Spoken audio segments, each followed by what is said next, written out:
Yes, the number one food mistake that I see amongst performers has nothing to do with the food itself. It has to do with the way they eat their food. Ready to go learn how to live healthier, wealthier, and wiser as an artist in showbiz? Hey, I'm Lara Bianca Pilcher. I'm crazy about helping artists to live out their creative dreams and nurture themselves at the foundation of their creative career. I'm an artist and actor and showbiz educator with over 20 years in the arts and entertainment industry in London, Australia, and now Atlanta, USA. I'm here to show you how to navigate this topsy-turvy world called showbiz, uncover the secrets of success, unlocking the powerful artist you are. I've done a lot. Performed, worked in TV, film, radio, stage, produced, directed, choreographed, acting, singing, voice work, musical theatre, dance company, toured, moved, casting, auditioned, self-tape, teaching, press, critics, branding, marketing, side hustles, and all the hoo-ha, while maintaining a happy marriage with 2 gorgeous kids. And there will only be real talk here, friends. Think of this podcast as a masterclass in helping you build your creative career, while also learning how to holistically navigate the artist's life. This is the Healthy, Wealthy, Wise Artist Podcast. Body image for performers is huge, and what we eat and our diet has a huge role in affecting the way that we view ourselves and our body image. Food for many performers can feel like a prison. It doesn't feel guilt-free. It's filled with shame and control. There's the clean eating movement, and is it right or wrong? And that person you meet on set that knows everything about nutrition and tells you what to eat and not eat, but just feels like they're very rigid. There's disordered eating disorders, our relationship with food, weight loss, food and nutrition versus optimum performance, optimum appearance and sleep. How do we build a sustainable relationship with food? There's carbs, fats, proteins. What do we and do we not eat? It can feel so confusing. Erratic schedules for performers, multiple jobs, rejection galore, emotional eating. How many calories should we eat if we want to bulk up and build more muscle for that role, or that performance, or that show? Or how do we include all the foods in our diet without weight gain because we need to fit this bracket for this particular type of performance that we're doing? What does calorie deficit cause? Of course, we know energy deficiency, but it also causes decrease in focus, strength, greater chance of injury, not to mention for many binge eating. And it seems that the advice sometimes works against the reality of what we need as performers, particularly around appearance. Can we eat fun foods sometimes without guilt? We know we need adequacy, balance, variety. Can we have a flexibility approach and not be rigid? Can we break the rules sometimes without it causing a major drama for us? Are carbs better in the morning versus lunch? I know, personally, to bring my own snacks, choose healthy foods on the film set or the craft services table, plan ahead. It can just feel ever-changing and confusing for so many. I know, I've been there. Let's talk to qualified nutritionist who's worked for years with performers, Stephen Murphy. All right, so welcome, Stephen Murphy. I just want to focus, first of all, with you on what the lies are surrounding nutrition today. It's so confusing. There's so much information. So what would you say are the major lies that people are believing? Yes, I think the first lie is that it's too expensive to be healthy, right? Another lie is that fat makes you fat. So eating foods make you fat. Those are 2 lies that I find are consistent with the people I've worked with. That's actually, that gets me because I think I still believe the lie that fat makes you fat. Yes. When did that change? It used to be like on, the old food pyramid that was at the top and you don't eat those ones, right? What happened? Yes, exactly. Well, without going too far into that, around the 1990s or so, there was a big low-fat craze, and a lot of it was pushing that was low-fat diets, low-fat foods. They can put higher sugar, they could put higher amounts of sugar in the food, and it's cheaper to produce. So that came about that way. But the science behind it is really incredible. Is that you can actually you could eat more fat and it'll stabilize your hormones. And when your hormones are stabilized, then you regulate your weight better. more naturally. Oh, Yeah. goodness. That's like, I'm sure lots of people do know this, but a lot of us don't, particularly if you grew up in the generation Yeah. like I did that told you, don't go near it. That stuff's evil. That stuff's going to make you fat. And I remember it was funny because when I was doing my dance degree, everyone would just eat carbs. That was what you ate back then. So it was Really. like everyone just ate rice and pasta. And Oh, that's what we thought was the right thing to do. And then it completely changed to what it is yes. now with high protein, high protein. And now fats have just started to kind of become accepted again. Poor little guys. Yes. Yes. Yeah. Yeah, and historically, fat was a thing. So people would live off the fat of the land. So they didn't have much food. The most nutrient dense food is really proteins and fats, and they can keep you going for a longer period of time. They also tend to keep your brain focused better. So as an artist, you want to be able to remember your lines. You want to be able to remember those dance moves, and so being clear in the mind is really important. And there are certain types of fats that will help you to get there very quickly, very simply. I don't suppose I could ask you what those are. Is it avocado? Avocados is a great polyunsaturated fat, but the most important one to remember, it's very Mm. simple, very easy to get from the store, is something called MCT, or medium chain triglyceride. Don't worry about that. MCT oil comes from coconuts, from coconut oil. They Got take you. out, it's like a medium chain from it. The good thing about this is that if you have trouble digesting fats, this fat you're not going to have trouble digesting. It gets absorbed very quickly and very easily into the body and becomes fuel almost immediately, versus the other fats have to be digested more and processed more. And that's what can make you feel a little more sluggish. Yeah, and I mean, a lot of people do, particularly in the afternoon. And I think Mhm. it's really important for performers. And speaking of which, Yeah. you work with performers all the time. Yeah. And you were saying just before I pushed record how much you want to add value to this area because you are with performers, you understand and you love performers. So just for 1 second, just tell us about your heart and, and you're a musician yourself and a singer, an amazing singer. That's correct. So, When I was a yeah. child, I did theater, and my mom put me in. It was kind of like a Mickey Mouse Club type of gig that was going on for young students in a local theater. And I understand artists. I just understand how they work, how they're geared, and I have a heart for them. So yeah, I love to add value to them. I love that so much. I really do. So, with all of the information that's out there, how do we know what to believe? Like, how do we Yeah. sort through it, especially when we can just Google something and we don't know if it's true or not? Absolutely. Well, there's two things I think that are important, is that we have to understand the foundation of what nutrition really is. Not all the bad diets, just what is actually nutrition. And the second Mm. thing is that you have to be able to use your intuition. Everyone has intuition and common sense, and when we're free to use those things, right? And then we also just have a foundational knowledge of like what is nutrition historically, what is that? Then we can combine those together and make better choices without all the stress of worrying about this article says this and that article says that. You try things, they work for you, and you can move forward. Things don't work for you, you toss them aside. It should be So, would that you simple. say, is everybody different? Is everybody's body different and their needs? And so there isn't one size fits all, right? Absolutely. For diets, that is absolutely true. Everyone's a little different. Genetically, they're a little different as well. So it's not just your shape or size; it's your genetics. However, there across the board, we all need the baseline nutrients, baseline nutrition. They're called essential nutrients. It means every mammal, or every human specifically, needs these specific nutrients. So you have your vitamins, minerals, fats, um, and proteins. And then carbohydrates are important too for other reasons, but you can technically live without them. Your body can make them There easy. you go. I like hearing that.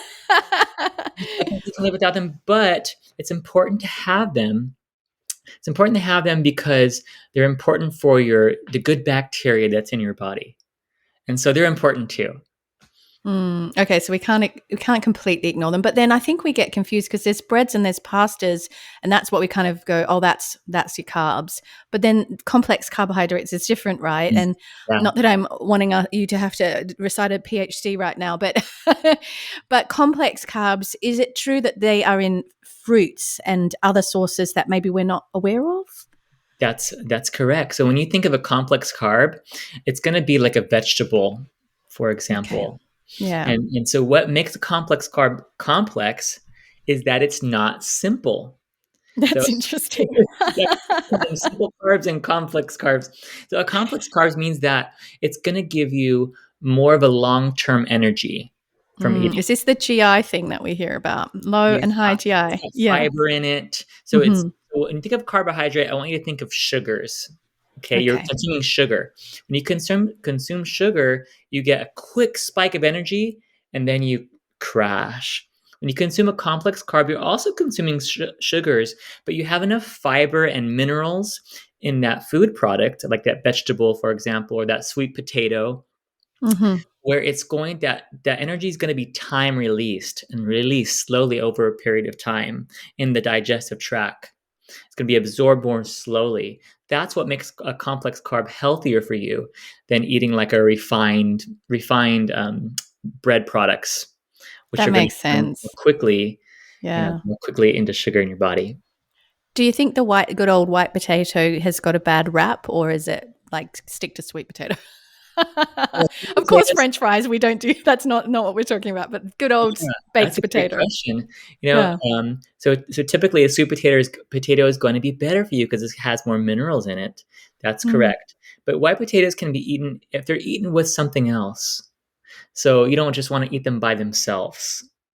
So, like adding a protein, is that what you mean, Add or? a protein, that's correct. Yeah, you can add a protein to it or something else Okay. as So well. we Yeah, don't need to throw it out because I wouldn't have thought it on its own is particularly a high calorie food, which is probably yeah, not the way that most people think in terms of eating them. They think, oh no, don't eat those; they're a carb. But I can't see how you can put the sweet little potato next to processed bread and pasta and rice and yeah, call it the same thing because that's it's right. still a vegetable, right?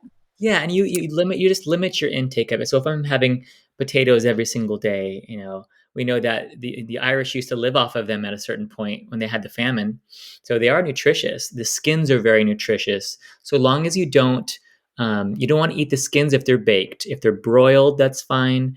If they're boiled or broiled or stewed, but you don't want to eat them if they're baked because it produces a chemical in that skin. So you could take the skin off, eat the inside in that case. My goodness, this is why people study nutrition because it's like this is all kinds of information that I just Yeah. wasn't aware of. What food mistakes are common with performers? Because you see them all day, every day, all around you, and you see what they eat. And I know you're not a judgy person, but Yeah. what would you say is not serving performers well that you see a lot of? Yes. The number one food mistake that I see amongst performers has nothing to do with the food itself. It has to do with the way they eat their food. Goodness. All Yes. right. Do tell, Stephen. Yes.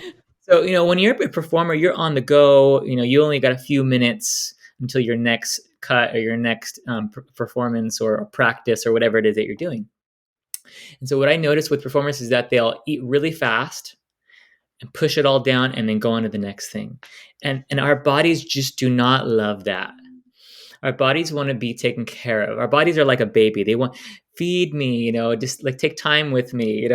So um, so so performers need to slow down their take some time to eat, slow down their chewing. What that does is it gets your body in a mode that's ready to eat, and you digest your food better. I've had people do this, and they've lost weight just by doing this one thing alone, taking time to slow down and chew their food and enjoy it. That's actually not a hard weight loss tip. I like that one of all the ones out there. Yes. Okay, that's interesting. It's not something I would have thought about. I would have thought something that we were eating, but you're saying that generally performers are eating too fast. They're eating too fast on the go, and it's okay to eat a handful of nuts in between meals and whatnot. But you want to take that time, even if it's just like 2 minutes. Chew that slowly or chew that enough, masticate that enough so that it's not so hard on the digestive system. They'll notice your energy levels will increase, and over a longer period of time, if weight loss is a problem and the person wants to lose weight, they'll actually tend to lose some pounds, cut off up to 10 pounds just by doing that. That's so interesting I've because seen that. in our modern world, so many of us are eating stressed and eating with probably there's more to it than my level of knowledge around the cortisol and all of that. We kind of tend to be pumped up on adrenaline all the time. Got to Yeah. get this done. Got to get to this next place. Got this thing at this time. I've got to throw this food down. It's not a priority to sit and enjoy a meal around a family table as much as it used to be. Mm-hmm. So that just tells me, wow, we're really doing ourselves a disservice, aren't we, with Oh, that? it's so true. And we have this you talked about cortisol. We have this daytime hormone. We have the nighttime hormone melatonin, and we have the daytime hormone cortisol.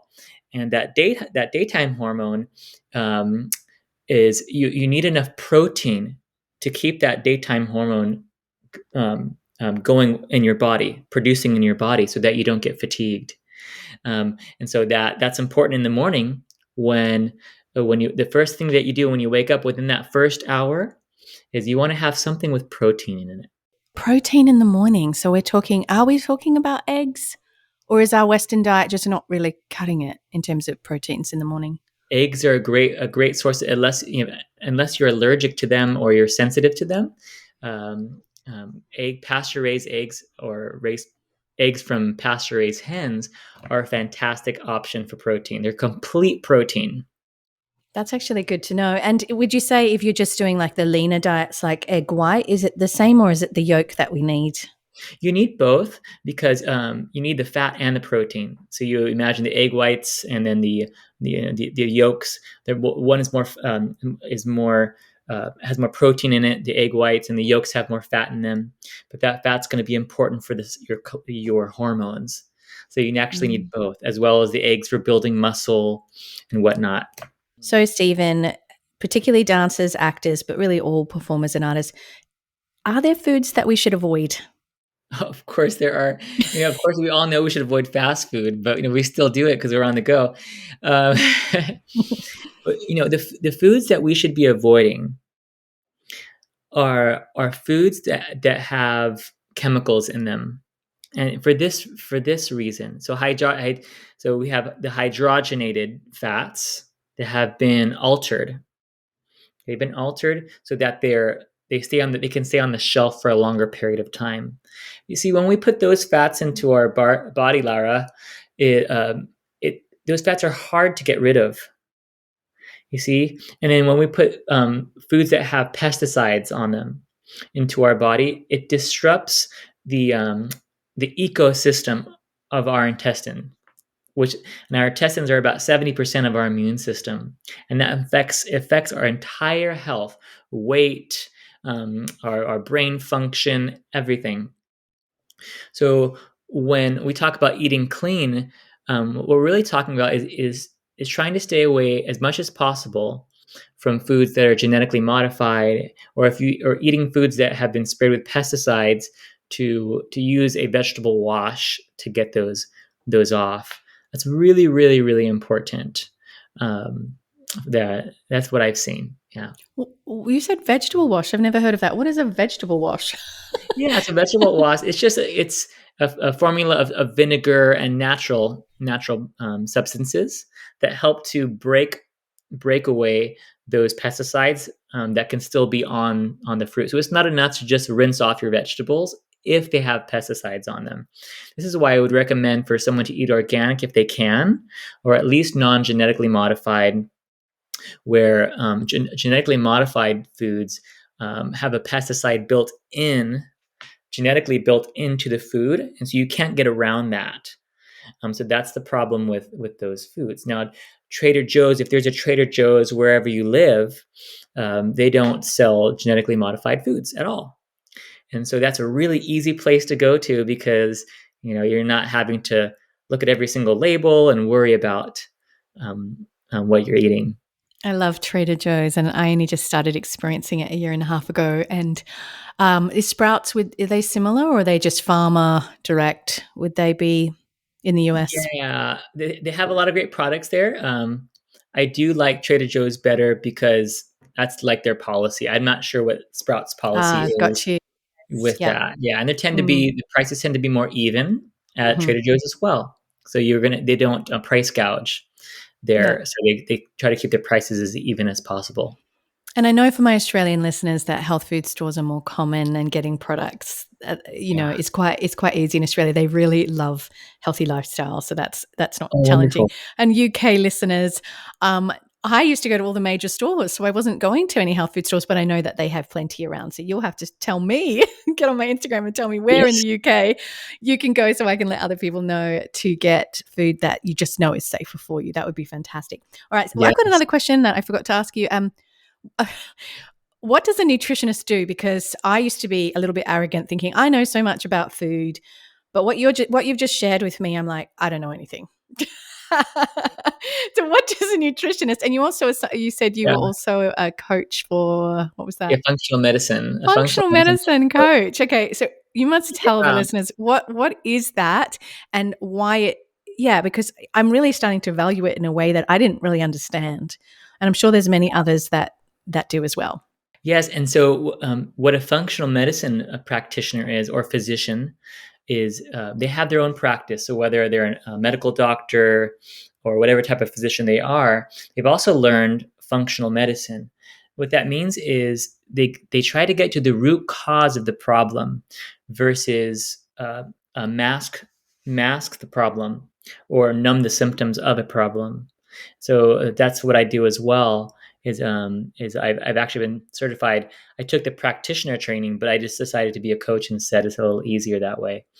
And so I recommend people in their own hometown to Google search functional medicine practitioners. And those are professionals that can really help you to find out what's really happening in my body, what's really happening in my blood. I want to heal myself. I don't just want to mask the symptoms. That's so important because so much is happening around numbing things rather than actually dealing with sticking a prescription on it rather than dealing with the source. So I really love that's very valuable information. Absolutely. Yeah. So when we think of a nutritionist, sometimes we're thinking of a dietitian, and this is the Ah, most common thing that we get confused with. A dietitian's main job is to help people put their meals together, to count calories. They focus on macronutrients, which means your proteins, your carbs, and your fats. They usually leave out. Now they're starting to incorporate this in the dietetics world, but they usually leave out the importance of micronutrients, which are your vitamins and your minerals that help everything to run in your body. Okay, so what a nutritionist does is they really focus on specific nutrients to help the body heal or to help the body perform in a certain way. So not just calorically speaking. So so brain function or neurological function or hormonal function. So a nutritionist can actually go deeper into that realm and say, okay, these nutrients are going to support your mucous membranes. So that your eyes aren't always irritated, or your lungs aren't always dry, or you that's see, so important, I think, for yeah, artists because performers might be like, I always have a dry mouth. What can I do? Or I'm foggy at this time of the day, or I'm trying to lose weight, but I have no energy, or it's not working. And it's kind of like not just about a diet. It's actually about looking at I love what you said earlier, by the way, the yeah, ecosystem you said in the intestine and the yeah. immune system being there. And man, this stuff is so important. It's like literally life and death, isn't it? Over sustaining us over a long life and a long career for that matter. It really, really is. And I've seen people turn around 180 degrees, turn around just by resetting their digestive tract. So healing that digestive tract and allowing that tract to become a flourishing ecosystem of good bacteria, to where the food they're eating is actually they're already spending money on is actually getting absorbed and broken down properly. Performers generally are very fixated on what they look like, therefore diet Mhm. related, but not focusing on nutrition as much. And that's not everybody. I know Yeah. that. But the reality is it costs money to access the information that we've just given a lot of people for free. So thank you Yes. so much. Uh, Yeah, I wish, sometimes that the two fields, and we're seeing this more and more now, that those two fields, that dietetics and nutrition, can actually marry. And so now we're starting to see that dietitians can get a certification on top of what they do, where it's nutrition as well, and that will help to that will really help their patients and their clients so much, to have a broader understanding and a foundation for what health really is. It's the inside out versus the outside in.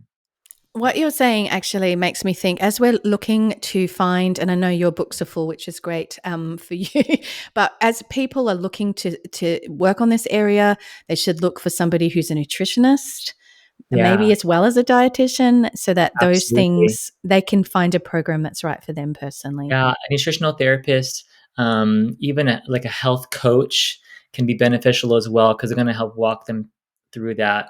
That would be really good. Even a holistic nutritionist can go really well alongside it, if you already have like a dietitian, to also have a holistic nutritionist alongside, because they can complement each other. It's not that they're against each other necessarily, it's that they can actually complement each other and help you to get the results that you really need. I love that. And so be careful, because there's coaches out there with the name coach. You can have a coach name and not be certified in anything or trained in anything, just good at Sure. things. So I'm just saying, listeners, make sure that they have the right qualifications. So we're talking about nutritionist, Yeah, dietitian together, and what Stephen said. absolutely. Yeah, look Thank for you. certification. Yeah. Yeah, so they should have be certified by an organization or institution. Oh my goodness. Yeah. You just know so much. This is an interesting one. And of course, you know my husband well. He did an Yes. episode earlier on injury for performers and all that whole area. And that got us talking about inflammation Mm. in the body. And that's very closely linked Yeah. to diet a lot of the time. Like he'll talk to singers when they're experiencing reflux, which is often diet, not always. One of the areas is what they're eating, the kinds of food that can cause the reflux, which then causes inflammation. And that's a very direct one. But is there any food that dancers and actors and other people should, avoid, or inflammation foods versus anti-inflammation foods? Yes, absolutely. Well, when it comes to reflux and that type of inflammation, you never want to, and it's just not hard. Okay, it's really easy. You can have your Perrier, your tonic waters, your soda, not low sugar sodas.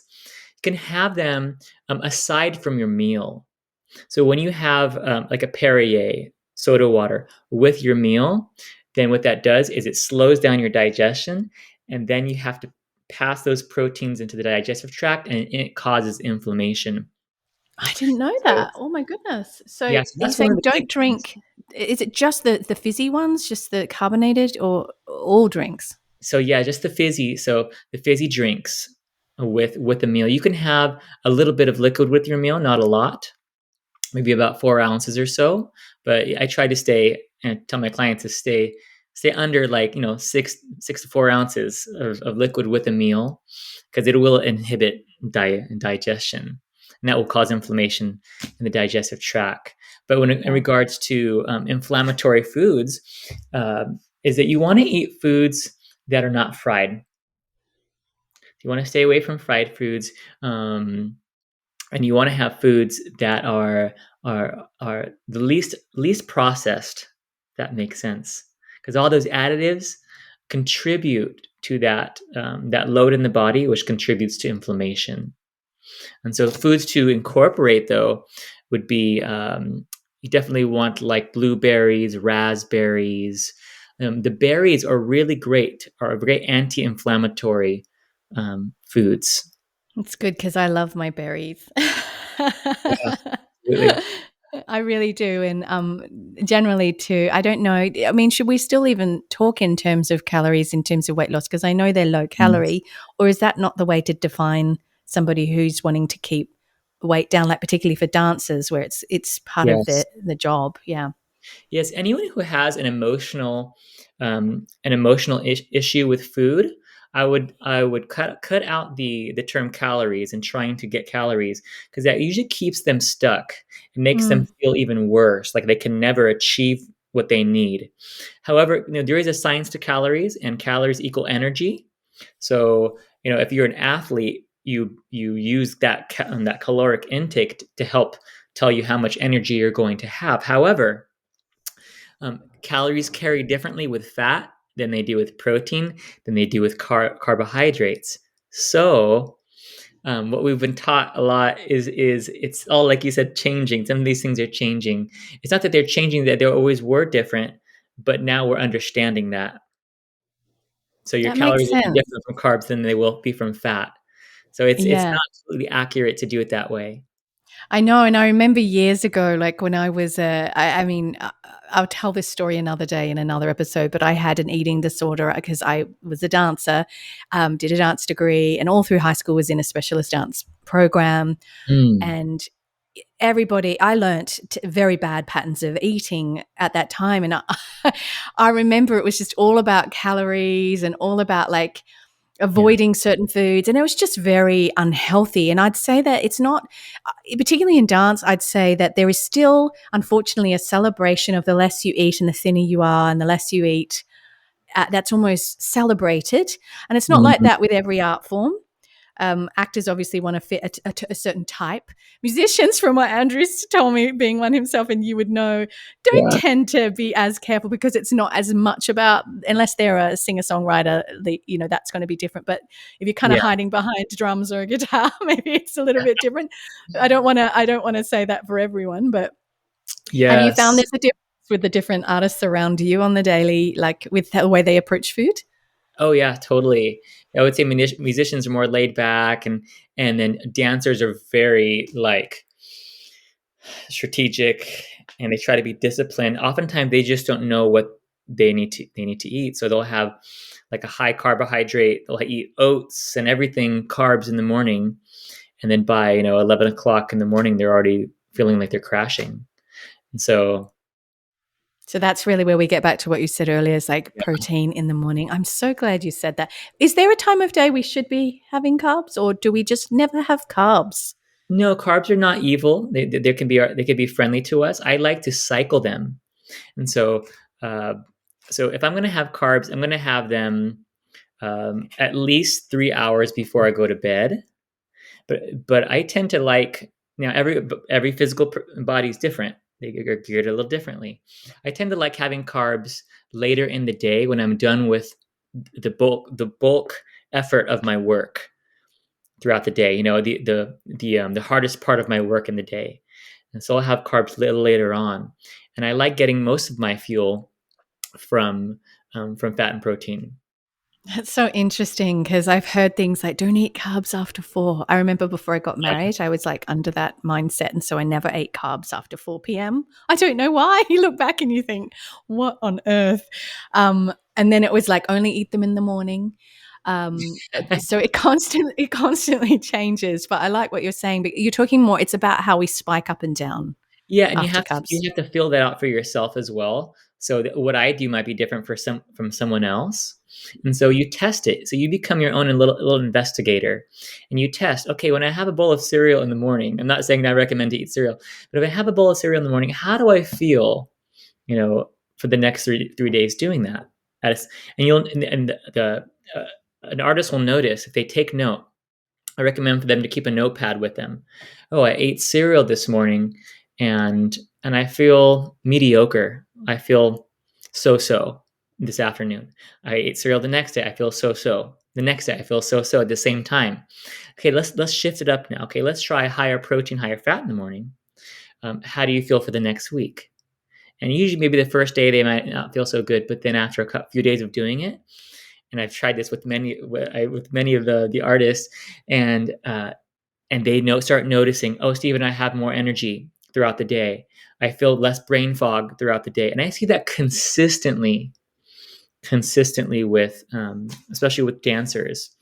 I think I need to switch up. I'm having bran a lot in the morning. I'll either have like a nice lean protein, which is around eggs, or I'll have bran with berries with an almond Oh, milk. And now I'm kind of going, is that the best choice for me? I love it. yeah, Like I really do. But maybe I yeah. should have it for morning snack. I tell you what, it tastes so good. Carbohydrates taste so great. What you can do is a more complex carb in the morning. And so when I'm thinking about like like bran. Bran is pretty good because it still has the bran on it, the wheat bran. But if I'm gonna have like toast in the morning, and I'm not gonna have anything else with that, I want to have at least I want to at least have toast with avocado or toast with something that has higher fat and higher amounts of protein in it to kind of balance that out a bit. That's good. That's good. All right. So, habits and psychology, speaking around all of this, it's huge. Like, and I've talked to you about this before, but habits, psychology around food. How Mm, do we go about habit breaking when it comes to these things around food, our habits, the psychology, when it's not that's serving us? Because you said something to me once when we were driving to a beautiful lake that yeah. helps with breaking habits, other than the fact that, we've got routines that become neurological. Yes, is that we have to be able to identify. And that's where we have to stop for a moment and get still and identify, okay, I have physical cravings, I have emotional cravings, I have spiritual cravings, I have intellectual cravings. They have different cravings, and each cravings have to be put in their spot. The wires get crossed. So I might have an emotional craving of, let's say, wanting to spend time with my wife. Okay, but maybe we're really, really busy. Okay, so now let's say I haven't spent a couple of days with her because we've just been on the go the whole time. So now I'm feeling sad, but I don't realize it because I'm just pushing through. And so what do I do to meet that emotional craving is I'll go to the cupboard and I'll get a Snickers bar if I have one. I don't have Snickers bars in my You would cupboards, but never have Snickers but bars, just so never. I didn't realize I'm doing it. But I'll find my body will find the sweetest thing. You see, instead of just going, wait a minute, I know that I need to spend time right now with that, and so I'm going to hold off, or I'm going to communicate that with the other person. Hey, I miss you. Can we spend 5 minutes together? I just need a hug right now. It sounds silly, right? But I No, just I love it. I love that. Yeah. And then the hug fulfills that craving, okay? Because sometimes those cravings get crossed. Now there is a real sugar craving that's different, we're addicted. Our brain is addicted to the response that happens when we eat, sugars, and that you have to slowly wean yourself off of that. That's something different. But when the wires get crossed, sometimes we just need to go to the source of the wire. Oh, what's the real what am I really craving right now is the question I have to ask myself. Stephen, what am I really needing right now? Mm. And then I Oh, can either that's hold so off good. and Yeah. discipline, or I can meet that need. That's so good. And it's often not hunger. And I really love what you said. And Yeah. just leaning into that further, you talked about if people have a really like addicted to sugar thing, which is very common. Um, Yes. you said weaning off that rather than just, I'm cutting it. Yes. Okay. So I'd like all the artists out there. I'd like you to think in terms of salt cravings and sugar cravings. Okay. When you have a sugar craving, you tend to be lacking in fats or proteins. See, okay. And so you can help to wean yourself off by increasing fat and protein intake. Okay. And then slowly cutting back on sugars until you feel like you don't really need a lot anymore. Okay. When you have a salt craving, like you want potato chips and I need, this types of cravings, you tend to be minerally deficient. So you're deficient in some type of mineral, whether it's magnesium or calcium or, plethora of minerals or trace minerals. You're deficient in that area. So you can usually supplement with a mineral type of thing, of product. Mhm. Speaking of supplements and things, I know that you have some and that you've probably got some hacks for getting our needs met better Mm, around that. So uh, I know people, I'll put the link in the show notes as well about how they can get to some of the resources that you have online. But what sure. would you say around getting our needs met through supplements or hacks around that area? Yeah, absolutely. Well, you definitely want to, your primary source of nutrition is always going to be your food. Okay. But the problem is that plants make their own vitamins, but they don't make their own minerals. And so in this country, we tend to be, if we're in the United States at least, we tend to be minerally deficient because the soils are sprayed with pesticides, and it's the bacteria in the soil that brings the mineral to the plant, and then we eat it. Okay. And so when it comes to supplementing, I always recommend people, if they're going to get something at the store, that you get something that at least has a few certifications on it, or one of a few certifications. Okay. In America, that would be like GMP, Good Manufacturing Practices, or NSF, or USP. What that means is that those supplements are going to absorb into your body properly, and you're not just paying for supplements that are not working. Okay. I do offer supplements online. I had a practice for a while, but now I'm completely full. My clients, I'm not taking any new clients, and so I would advise people to go online, and I offer a product called Metagenics. It's really what it is. It's just a practitioner based quality product that physicians would offer. Um, that's what that is. Yeah. Yeah, and I'll put the link there for people to find that because I'm certainly interested in making sure I'm not wasting my money, for one, but also getting what I need. And one of the things, Stephen, I've noticed since moving to the States, and it's been about a year and a half, is that everyone takes melatonin here. And Mm, I've never heard of that. And it seems like it really does help people sleep. Is that a good thing or a bad thing that we're taking melatonin so much in yeah. this country? Yeah. So you always want to think long term. So when you're taking a product like melatonin, so you're something that your body already produces. So the body already produces melatonin. So you want to get your body to produce that on its own.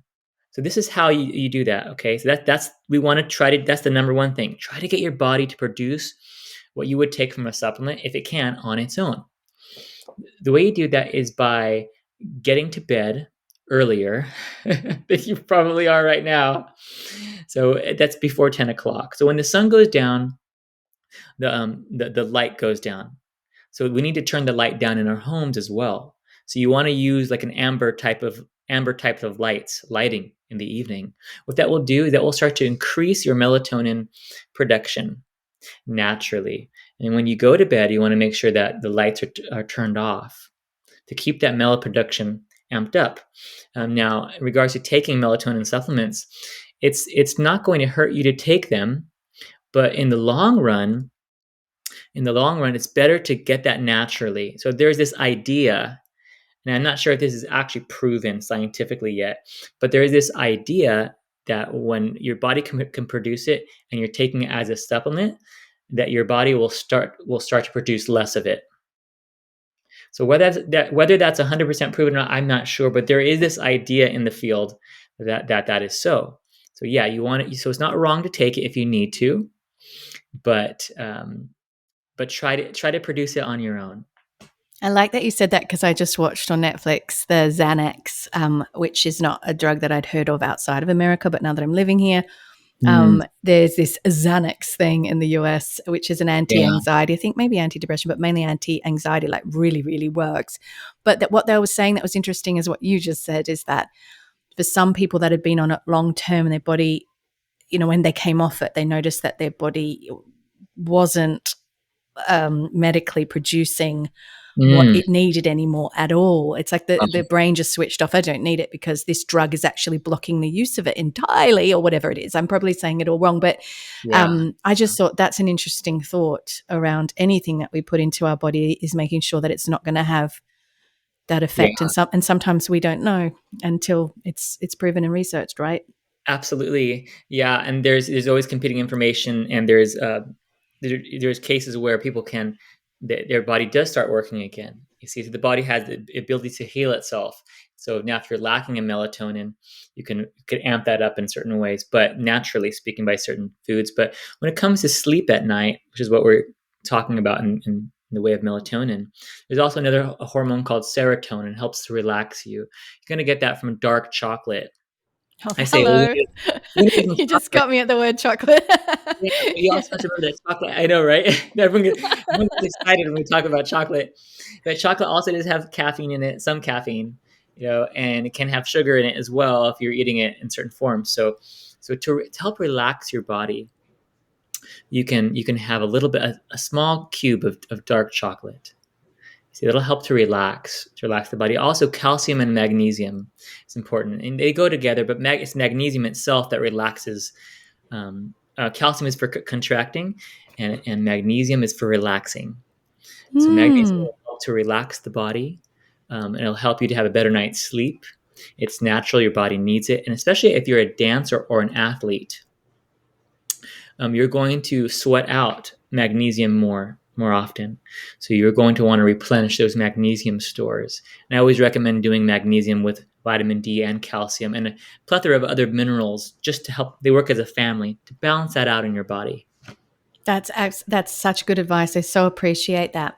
I'm going to Mm-hmm. talk about, what food groups should we focus on the most as performers? Is there an optimum day for a performer? I know it's very individual, but is there particular food groups you say focus on this more Mm. than others, maybe less? And I think we've answered this a little, but just in summary. Yes, absolutely. Um, so they want to focus on higher protein food groups. So if you're doing like a paleo type of diet, you're going to have more chicken and more beef and more fish. It depends on what's happening in that person's body.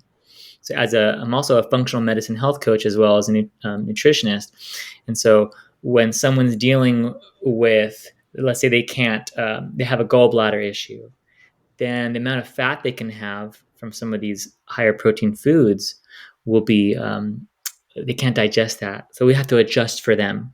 Does that make sense? So yeah. You want to focus on higher protein foods. You can go plant based as well, but however, you want to make sure you try to eat plant foods that are non-GMO. So that's from plants. You're going to get you can do beans, you can do legumes, lentils. Make sure they're cooked all the way. Lentils are high in protein.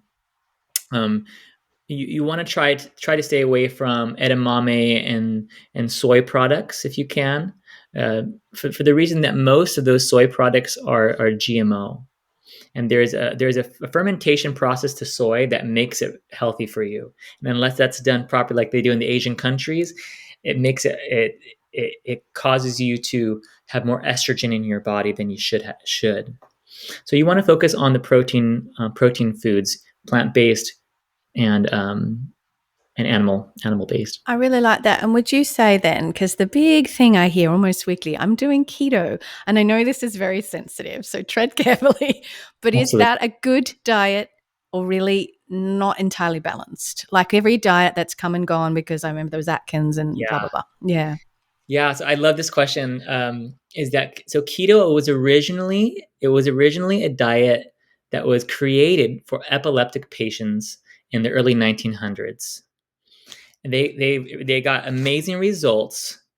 The problem is that when you go keto, is that you're going to be missing out on a lot of other things in your body. And so I'm not against keto. I'm for it for a period of time. It's usually to get healthy. So it's you do keto because you have an issue with your body, a certain type of issue with your body. And it's not just epilepsy or those types of diseases. But then what you want to do is start incorporating other foods because you need some of these other foods to help balance out the micronutrients that are going through your body. So it's not wrong to do keto, but to stay on keto for several years, it's extremely difficult to do for most. And then they usually end up becoming deficient in other nutrients and then even foods that help to balance your bacteria load in your body as well. Well, that's a good answer. I really like that answer. And plus, the other thing, I mean, it goes without saying, is that you see now in the stores loads and loads of processed keto products that are Yeah. like, because keto is kind of the vogue word. And I would assume that it's not the greatest choice to go processed over natural sources of keto if you're doing that. I just say this because it's so common. I see it daily. Is Yes. yeah. Yeah, totally. I totally agree. I totally agree. And then also in a lot of those keto products or keto foods, they'll have something called sugar alcohols that they add to them to make up for the loss of carbohydrates there would be in a keto product. And those are not wrong to have either. I don't like to demonize anything because, well, there are some things that are absolutely not good for you, like certain chemical foods. Um, But so some of those sugar alcohols can tend to disrupt the digestive system over a period of time. So, you give up one thing for the other. And so it just makes so much more sense to me. And what I've seen is to balance things out, just balance things out. I like that. It really is. You just make it sound so much more enticing entirely. Mhm. This is the sort of money question, the big ticket question, Yeah. weight and body image around performers. Oh, Because yeah, yeah, yeah. psychology and food and diet, they're all very closely linked. How should we lose or gain in a healthy way?